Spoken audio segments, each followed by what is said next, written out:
Hey guys, I found another one on Brenda Hamilton, and I think y'all are going to love this one. I think we found the answer. After digging and digging and digging, I think I found the answer, and I don't think it's going to surprise you guys. Let's get into it.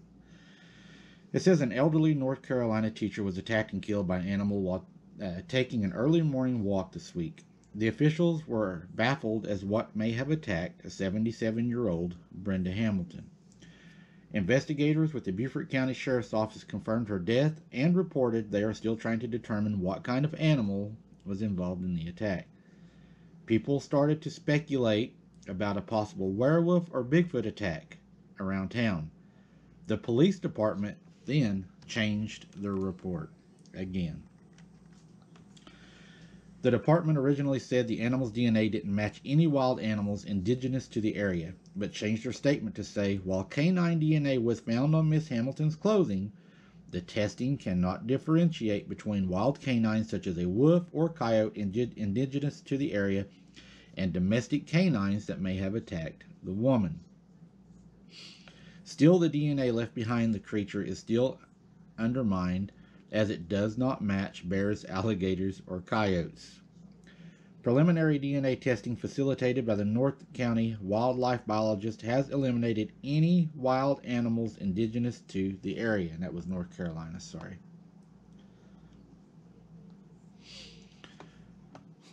What are we dealing with once again is a monster zero that has shown up in North Carolina and has encountered humans. This time it killed a woman. Cassie Hathaway disappeared from his grandparents' backyard while playing with other children in North Carolina also. Despite strong winds and heavy rain, search teams and concerned community members were tirelessly combing the woods in the area since Hathaway disappeared, hoping to find the young boy. He was located by a professional search and rescue team a few days later. When the young boy was asked how he survived, he told authorities and his family that he hung out in the woods with a bear for 2 days. Was it really a bear that took care of him when bear populations in the area were in hibernation? Was he taken care of by a big wolf? There were some numbers on the search party that wondered if the young boy was aided even by a Bigfoot. Many Native American cultures have written oral legends that tell of upright walking monsters roaming the continent's forests. In these tales, the animals are sometimes more human, like other times more ape-like, and even stranger, some or more wolf or dog-like.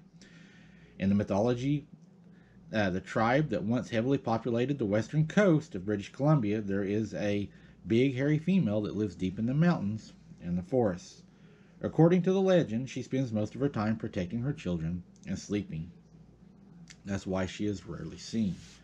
In California, there are century-old pictographs drawn by the Yukuts that appear to show a family of giant creatures with long, shaggy hair called Mayak Datat by the tribes. Many people would say that they look like Sasquatch, but the tribes would see them as hunters that even also been known to attack humans.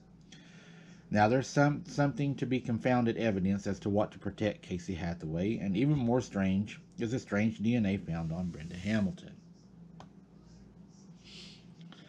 Brenda Hamilton, I looked into this and I wrote a few things I wanted to share with you guys as I investigated.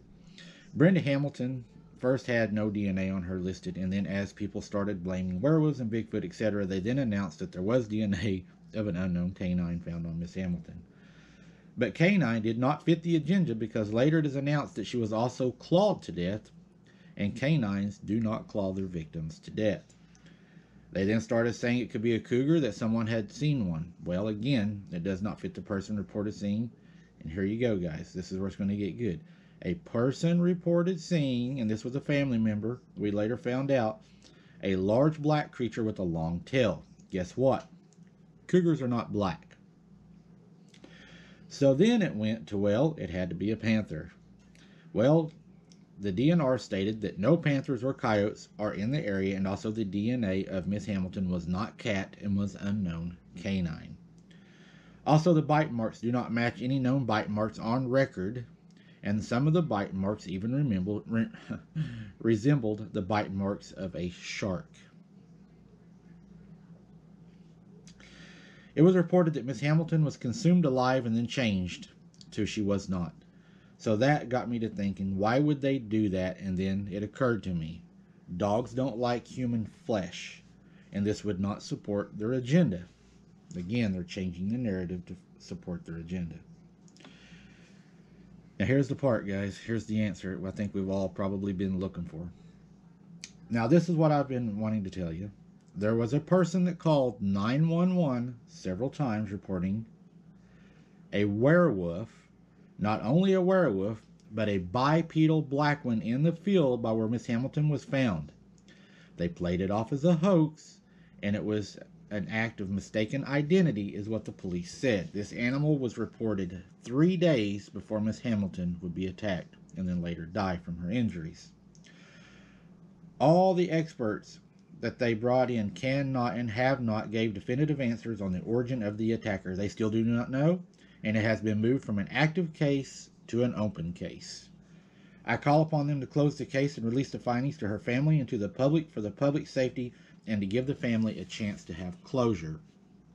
Again, 911 call 3 times of a werewolf walking in the field by where she was attacked that was black, and they played it off as a hoax, a mistaken identity.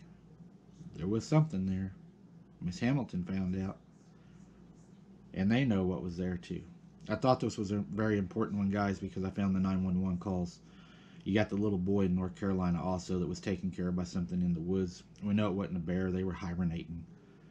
Something's going on in North Carolina. If you're in that area, be very safe, because if you're not, something might get you, and they might call it a panther, a cougar, I don't know, a rabid rabbit. But people calling in a werewolf and her being attacked like that sure makes you wonder. Be careful, guys. Keep your head on a swivel. Until next time, keep God first, and be safe.